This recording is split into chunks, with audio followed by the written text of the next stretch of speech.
आज कहते हैं कि हम ई लाइब्रेरी खोल रहे हैं। तो मैं उनसे सवाल पूछना चाहूँगा, 5 साल जब आपके पास सत्ता थी और पंचायत का महकमा आपके पास था, तब नहीं किया। तब कहाँ थी वो ई लाइब्रेरी? और आज ई लाइब्रेरी कहाँ से आ गई आपके पास, जबकि चुनाव आचार संहिता लगी हुई है। बिल्कुल। और सिर्फ 4 कुर्सियां रखकर 2 कंप्यूटर रखने से ई लाइब्रेरी नहीं स्थापित होती। उसको चलाने के लिए बहुत बड़ी सुविधा। सिर्फ गुमराह करने का काम, बहकाने का काम, इन्होंने जिंदगी में एक ही काम किया, जनता को बहकाने का, गुमराह। क्योंकि ये कहा करते हैं कि ये हल्का हमारा परिवार है, हम तो इनका सामाजिक रिश्ते हैं। और इस हल्के ने अजय को एमएलए बनाया, नैना को एमएलए बनाया। और जब 5 साल वक्त था, इनके पास सत्ता की चाबी थी, 11 महकमे थे, इस परिवार को कभी संभाला नहीं। और हालात ये हो गए, अपना ही परिवार छोड़ के कोई उचाना चला गया, कोई बाढ़ड़ा चला गया। क्या अपने परिवार को कोई छोड़ के जाया करता है? बिल्कुल। मेरे को पता था मैं चुनाव हारूंगा 2009 में, फिर भी यहाँ लड़ा। 2014 में मुझे पता था कि बहुत मुश्किल है, फिर भी यहाँ खड़ा रहा, मैंने हल्का नहीं बदला। 2019 में फिर संघर्ष किया, लोगों ने जिताया। अब 2024 में भी इस डबाड़ी की जागरूक जनता शराफत और विकास की राजनीति का साथ थी।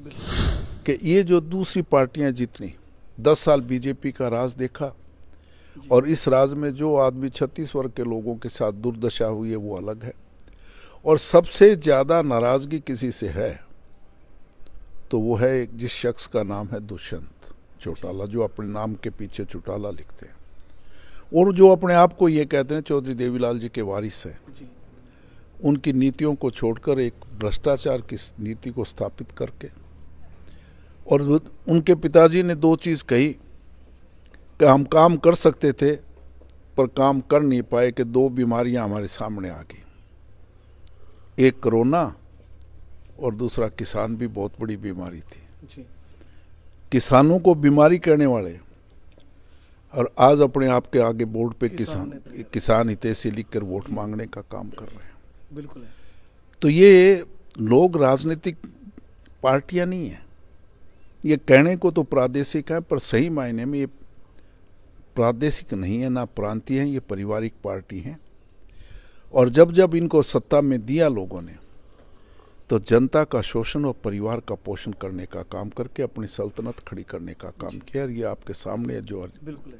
ये मैं दावे से कह रहा हूँ, इस तरह के लोग जो आज जगह जगह बहकाने का काम कर रहे हैं, कि इस तरह के लोग जो बहरूपीय लोग आते हैं, कहीं से धन कमा के आते हैं, अवैध धंधे करके धन कमा के अपनी जमीर बेच के वो पैसा कमा के आते हैं और यहाँ की जनता की जमीर को खरीदना चाहते हैं। यस नहीं मुद्दा, इस राजनीति को हमें खत्म करना होगा। अगर ये राजनीति पनप गई तो उसमें फिर कोई आदमी, राजनीतिक आदमी काम नहीं करेगा। फिर ये सोचेगा कि 5 साल पैसे कमाऊं और फिर अपने उसी के पलबूते पे सारी राजनीति को गंदी कर दूं। इस राजनीति को, आम आदमी को, जागरूक को, तो मैं उस पर शराफत और विकास की मोहर लगाओगे तभी हल्का भी तर्क विकास करेगा, हरियाणा भी विकास होगा। ये सोच है मेरी, और उस सोच के खिलाफ मैंने बहुत लंबे टाइम से संघर्ष कर रहा हूँ और मरते दम तक संघर्ष करूँ। नमस्कार दोस्तों, मैं हूं आप सबकी आवाज़ सनी सिंह। आज मैं आपको मिलवाऊंगा कांग्रेस के सच्चे सिपाही से। और सच्चे सिपाही कहाँ रहते हैं?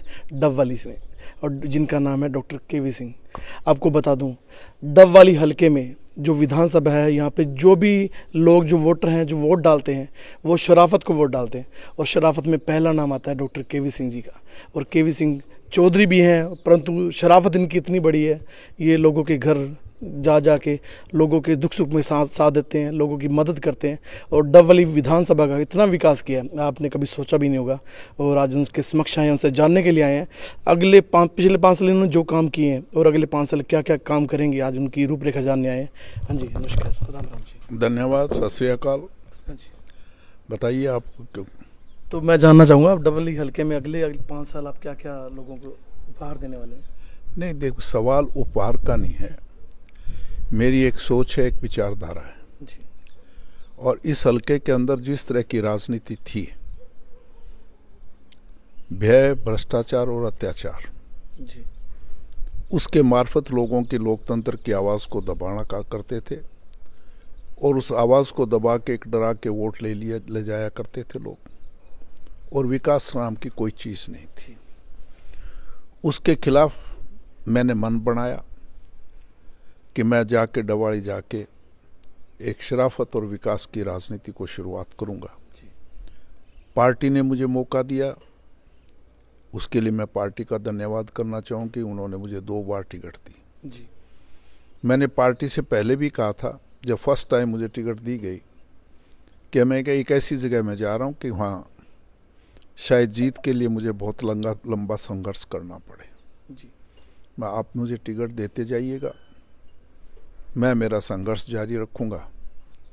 और मुझे बहुत खुशी है कि जहाँ मेरे को पार्टी ने सहयोग किया, वहाँ इस हल्के की जनता, जागरूक जनता ने मेरी विचारधारा को, मेरी सोच को समझने का काम किया जी।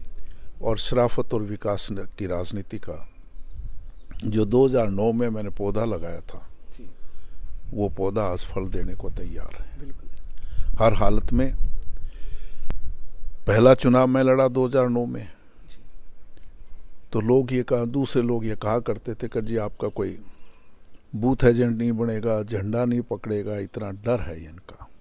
एक आंतक था, पर इस डवाड़ी की जनता का मैं ऋणी हूँ कि उन्होंने पहले ही चुनाव में मुझे 53,000 वोट देकर हरियाणा की कांग्रेस पार्टी के अंदर मुझे 7वें नंबर पे खड़ा कर दिया। चुनाव में हार गया, पर जितने 90 सीट हमारी थी, पर पार्टी में मैं 7वें नंबर पे ला के खड़ा कर दिया। दूसरा चुनाव हुआ 2014 का, मुझे लोगों ने 60,000 दिए और हरियाणा कांग्रेस में मुझे 3रे नंबर पे ला के खड़ा कर दिया। एमएलए तो नहीं बना, पर वोटों के नंबर के हिसाब से और प्रतिशत के हिसाब से भी मुझे 3रे नंबर पे ला के खड़ा किया। मेरे से 2 शख्स के ज़्यादा वोट थे, एक तो मेरे आदरणीय नेता चौधरी भूपेंद्र सिंह हुड्डा, एक रणदीप सिंह सुरजेवाला, दोनों बहुत बड़े नेता घराने हैं। मेरे को वहाँ ला के खड़ा किया। 2019 में पार्टी ने मुझे मौका न दे के मेरे बेटे अमित शाह को युवा के कोटे में उसको मौका दिया जी। और फिर लोगों ने मेरा हौसला बढ़ाया, 67,000 वोट दिए और 16,000 से वोटों से जिताने का काम किया। और अमित ने भी पिछले 5 साल जनता की आवाज़ बनकर, विपक्ष अपनी डवाड़ी की आवाज़ बनकर डवाड़ी को पहचान देने का काम किया। नहीं तो पहले डवाड़ी को नहीं जानते थे लोग, ये सोचते शायद हल्के का नाम ही चौटाला है जी। क्यों अजय चौटाला, नैना चौटाला, डवाड़ी हल्के की पहचान थी जी। और एक आवाज़ को बुलंद किया, और बुलंद करके चाहे नशे के खिलाफ जवानी बचाओ, किसानी बचाओ को मुद्दे को लेकर हमने 5 साल में विपक्ष की सही भूमिका निभाने का काम किया है। और उसका सबूत है कि अमित को सर्वश्रेष्ठ विधायक का भी इनाम मिला। और उस इनाम देने वाली कमेटी के 6 मेंबर हैं, जिसमें मुख्यमंत्री जी Manohar Lal Khattar, deputy chief minister Dushyant Chautala, speaker Gyanchand Gupta, deputy speaker यहाँ से आपके नलवा से, पार्लियामेंट स्पीकर गुजर साहब, हमारी पार्टी के तो एक शख्स है चौधरी भूपेंद्र सिंह हुड्डा। 6 मेंबरों ने फैसला किया। तो मेरा कहने का मतलब, हमने कोशिश की है, जनता ने जो हमें मान सम्मान दिया, जो जिम्मेवारी दी, उनकी आशाओं और आकांक्षाओं पे खरा। और उसके बाद उसका सबूत है कि 2024 के पार्लियामेंट चुनाव के अंदर बहन कुमारी शैलजा जी यहाँ लड़ी और लोगों ने उस 67 को 74 पे पहुंचाने का काम किया। ये एक संयोग कह लें या मेरे लिए लक्की कहें, 7 नंबर 53 से शुरू किया, 53 से 60, 60 से 67, 67 से 74। और मुझे पूरा भरोसा है कि इस विधानसभा में 74 से 81 पे आऊँगा। तो ये मेरी उसमें डवाड़ी हल्के के लोगों ने मन बना लिया है कि ये जो दूसरी पार्टियां जितनी 10 साल बीजेपी का राज देखा, और इस राज में जो आदमी 36 वर्ग के लोगों के साथ दुर्दशा हुई है वो अलग है। और सबसे ज़्यादा नाराज़गी किसी से है तो वो है जिस शख्स का नाम है दुष्यंत चौटाला, जो अपने नाम के पीछे चौटाला लिखते हैं और जो अपने आप को ये कहते हैं चौधरी देवीलाल जी के वारिस हैं। उनकी नीतियों को छोड़कर एक भ्रष्टाचार की नीति को स्थापित करके, और उनके पिताजी ने दो चीज़ कही कि हम काम कर सकते थे पर काम कर नहीं पाए कि दो बीमारियां हमारे सामने आ गई, एक कोरोना और दूसरा किसान भी बहुत बड़ी बीमारी थी जी। किसानों को बीमारी कहने वाले और आज अपने आप के आगे बोर्ड पे किसान हितैषी लिखकर वोट मांगने का काम कर रहे हैं। बिल्कुल है। तो ये लोग राजनीतिक पार्टियां नहीं है, ये कहने को तो प्रादेशिक है पर सही मायने में ये प्रादेशिक नहीं है, ना प्रांतीय है, ये पारिवारिक पार्टी है। और जब जब इनको सत्ता में दिया लोगों ने तो जनता का शोषण और परिवार का पोषण करने का काम करके अपनी सल्तनत खड़ी करने का काम किया। ये आपके सामने जो बिल्कुल ये मैं दावे से कह रहा हूँ, इस तरह के लोग जो आज जगह जगह बहकाने का काम कर रहे हैं। एक यहाँ ये बेल्ट है हमारी जो राजस्थान के साथ लगती है, खासतौर से राजस्थान से कुछ छोटे व्यापारी आते हैं ट्रैक्टर ट्राली लेके और सब्जियां बेचने का काम करते हैं। प्याज ले लो, लहसुन ले लो, इस तरह के स्पीकर ला के आवाज़ देते हैं। आज ये जो जननायक पार्टी है, गांव गांव में जैसे दिग्विजय सिंह जी हैं जो घूम रहे हैं, वो उसी तरीके से आवाज़ देते फिर रहे हैं। किट ले लो, मुड्डे ले लो, गौशाला के लिए 5 लाख ले लो, धर्मशाला के लिए 5 लाख ले लो, मतलब 10 मुड्डे देकर गांव खरीदने को चले। लोगों से कहा 10 मुड्डे ले लो, अपने 10 मुड्डे देकर विधानसभा की कुर्सी पक्की करना चाहते हैं। बिल्कुल। आज कहते हैं कि हम ई लाइब्रेरी खोल रहे हैं। तो मैं उनसे सवाल पूछना चाहूँगा, 5 साल जब आपके पास सत्ता थी और पंचायत का महकमा आपके पास था, तब कहाँ थी वो ई लाइब्रेरी? और आज ई लाइब्रेरी कहाँ से आ गई आपके पास, जबकि चुनाव आचार संहिता लगी हुई है। बिल्कुल। और सिर्फ 4 कुर्सियां रखकर 2 कंप्यूटर रखने से ई लाइब्रेरी नहीं स्थापित होती। उसको चलाने के लिए बहुत बड़ी सुविधा। सिर्फ गुमराह करने का काम, बहकाने का काम, इन्होंने जिंदगी में एक ही काम किया, जनता को बहकाने का, गुमराह। कभी भी उनको राजनीति में लोगों को समझाने या विकास का काम नहीं किया, सिर्फ बहकाने का काम किया। और मुझे पूरा भरोसा है कि इस चुनाव में जनता इनकी नीतियों को नकाब करके वापस बेरंग लौटाने का काम करेगी। क्योंकि ये कहा करते हैं कि ये हल्का हमारा परिवार है, हम तो इनका सामाजिक रिश्ते हैं। और इस हल्के ने अजय को एमएलए बनाया, नैना को एमएलए बनाया। और जब 5 साल वक्त था, इनके पास सत्ता की चाबी थी, 11 महकमे थे, इस परिवार को कभी संभाला नहीं। और हालात ये हो गए, अपना ही परिवार छोड़ के कोई उचाना चला गया, कोई बाढ़ड़ा चला गया। क्या अपने परिवार को कोई छोड़ के जाया करता है? मेरे को पता था मैं चुनाव हारूंगा 2009 में, फिर भी यहाँ लड़ा। 2014 में मुझे पता था कि बहुत मुश्किल है, फिर भी यहाँ खड़ा रहा, मैंने हल्का नहीं बदला। 2019 में फिर संघर्ष किया, लोगों ने जिताया। अब 2024 में भी इस डबाड़ी की जागरूक जनता शराफत और विकास की राजनीति का साथ थी। डॉक्टर केवी सिंह, इनके जो पुत्र हैं माननीय अमित सिंह जी, वो डबवाली से फिलहाल विधायक हैं। उन्होंने डबवाली में इतने विकास किए हैं, और पहले तो इनको शराफत के नाम पे वोट मिलते थे, इस बार विकास और शराफत दोनों इकट्ठी हो चुकी हैं। तो आप अंदाज़ा लगा सकते हैं कितने भारी मतों से इनकी विजय होगी, इनकी जीत होगी। और डबवाली विधानसभा में सर हम अभी आए हैं पूरे रास्ते में, तो कहीं पर भी हमें कोई भी खड्डा नहीं मिला सड़क में, सारी सड़कें नई मिली और इतनी सुंदर सड़कें बनी हुई हैं। और पूरी रोड भी जो है डबवाली से सिरसा तक 4 लेन बनने वाली है, और ये भी आपकी बदौलत, आपके कर कमलों से ही हो पाया। तो सभी आपका धन्यवाद करना चाहते हैं। इसके अलावा सर, आप जो विपक्ष है उनको क्या मैसेज देना चाहेंगे, जो विपक्ष जोर लगा रहा है, आपको हराने का जोर लगा रहा है? नहीं, विपक्ष कौन, सत्ता के लोग हैं। विपक्ष कहाँ है? विपक्ष तो हम थे, कांग्रेस पार्टी है विपक्ष। तो आपके विपक्ष में वो आ गए हैं। नहीं, विपक्ष में नहीं, वो मैं उस तरह का विपक्ष नहीं मानता। ये चुनाव है, हेल्दी कंपटीशन है। जी। मैं गरिमा रखना चाहता हूँ, वो गरिमा खोना चाहते हैं। उन्होंने कभी भी राजनीति में मर्यादा नहीं रखा, ना मर्यादित भाषा इस्तेमाल की। बिल्कुल है सर। मैंने मेरे बेटे को संस्कार दिए, कभी भी आप अमित किसी भी भाषण सुनोगे, हमने मर्यादा रखा है, गरिमा रखी है। और मर्यादा और गरिमा को नहीं, वो विपक्ष में हम रहे हैं 5 साल विपक्ष में, और विपक्ष की आवाज़ बने हैं। पहली बार एहसास हुआ है डवाड़ी के लोगों को कि कोई आपका विधायक है जो आपकी आवाज़ को बुलंद कर रहा है। ये तो सत्ता में थे, ये तो बीजेपी और जजपा, ये जो गठबंधन टूटा है जी। इसको तोड़ने के लिए भी एक समझौता हुआ है। अच्छा। ये साजिश है, टूटा नहीं है। ये तो सिर्फ इसलिए इनको भेजा गया है बाहर कि आप जाओ, बाहर जाओ, अलग से चुनाव लड़ो और जो एंटी बीजेपी वोट हैं उसका बंटवारा करो और किसानों के वोट तोड़ने का काम करो ताकि कांग्रेस को नुकसान हो और बीजेपी को फायदा हो। ये मिली भगत है। ये आज अगर पहली बात तो खाता ही नहीं खुलेगा इस बार। अगर कुछ ऐसी हो जाए, जीत जाए, तो दूसरे दिन ये जाके बीजेपी से हाथ मिला। कांग्रेस तो इनसे हाथ ही नहीं मिलाए जी। हमारे लिए तो अछूत है ही, हम हाथ ना मिलाएं, बात ना करें इनसे। तो ये एक समझौता है इनका, साजिश के साथ ये गठबंधन तोड़ा है। मेरा कहने का मतलब गठबंधन तोड़ने का भी एक समझौता हुआ है, एक साजिश के साथ ये गठबंधन। तो लोगों को मूर्ख बनाया जा रहा है। बहकाने के लिए अंदर खाने एक है।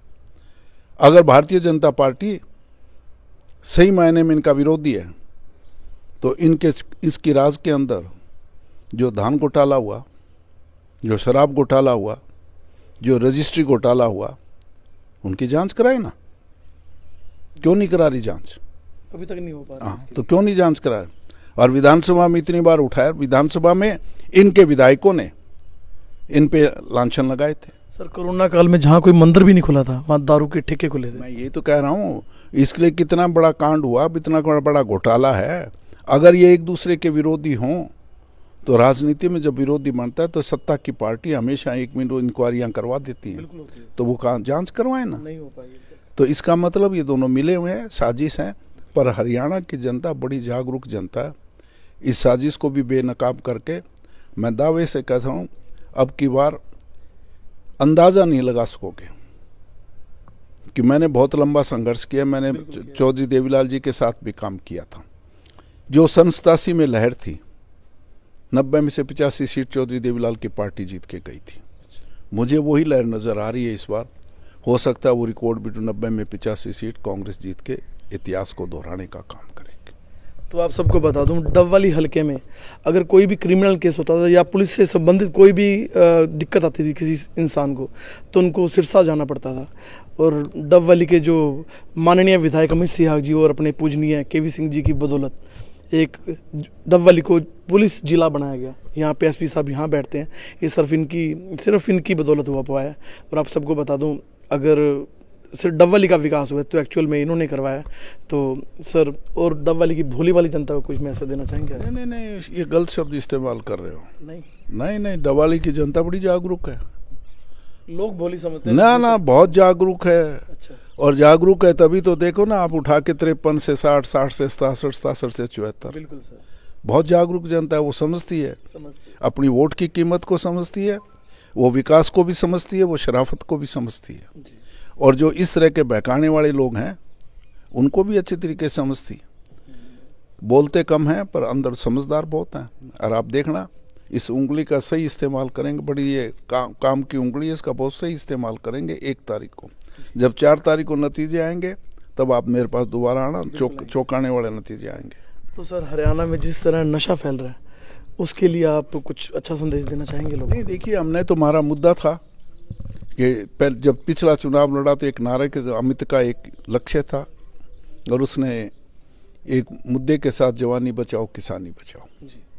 जवानी बचाने का मकसद नशे को ख़त्म करो और रोज़गार दो। किसानी का बचाने का मतलब किसान को पानी मिले। पानी देने के 3 रूप हैं, या तो भगवान या वाहिगुरु बरसे, या नहर से आए, या ट्यूबवेल से आए।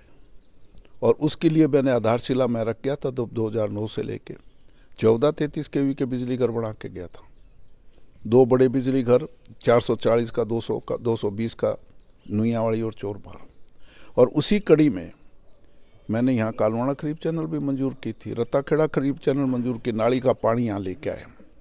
तो उसी के मुद्दे को लेके हमने अमित ने संघर्ष किया। रत्ताखेड़ा भी मैंने मेरे वक्त मन गई, कालवाड़ा हमने नींव पत्थर रखा था। हमारी बदकिस्मती है कि सरकार ने उसको रद्द कर दिया।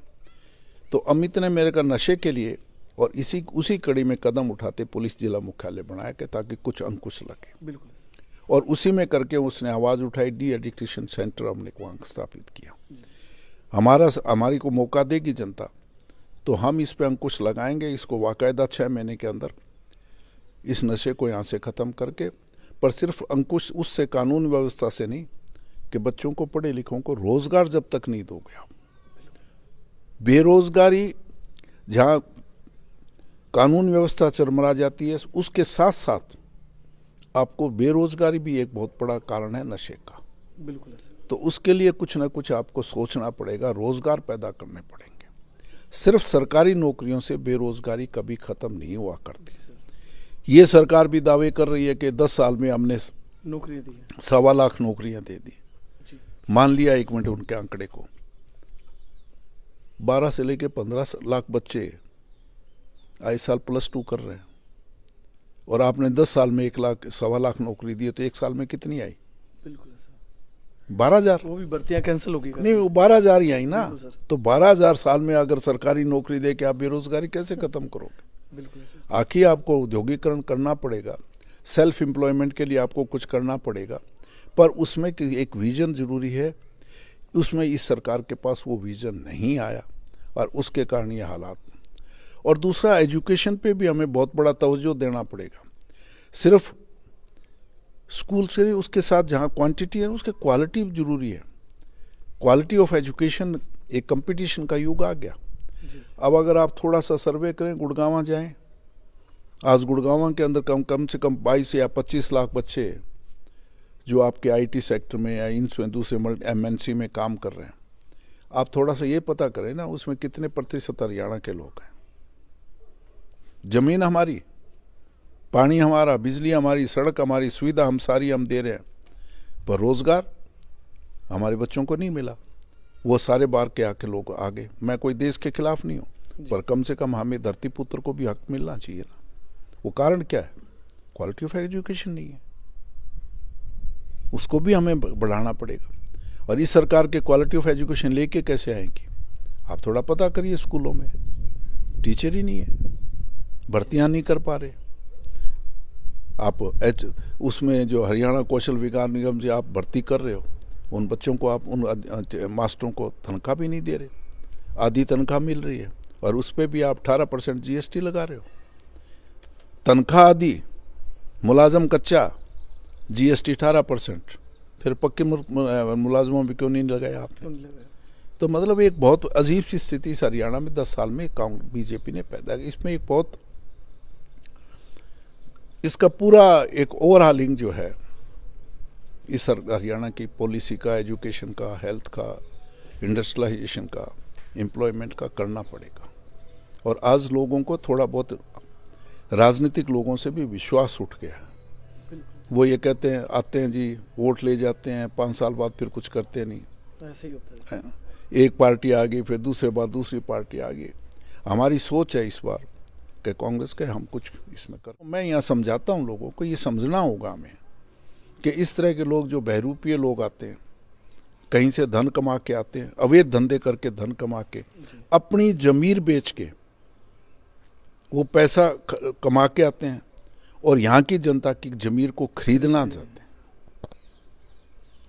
यस नहीं मुद्दा, इस राजनीति को हमें खत्म करना होगा। अगर ये राजनीति पनप गई तो उसमें फिर कोई आदमी, राजनीतिक आदमी काम नहीं करेगा।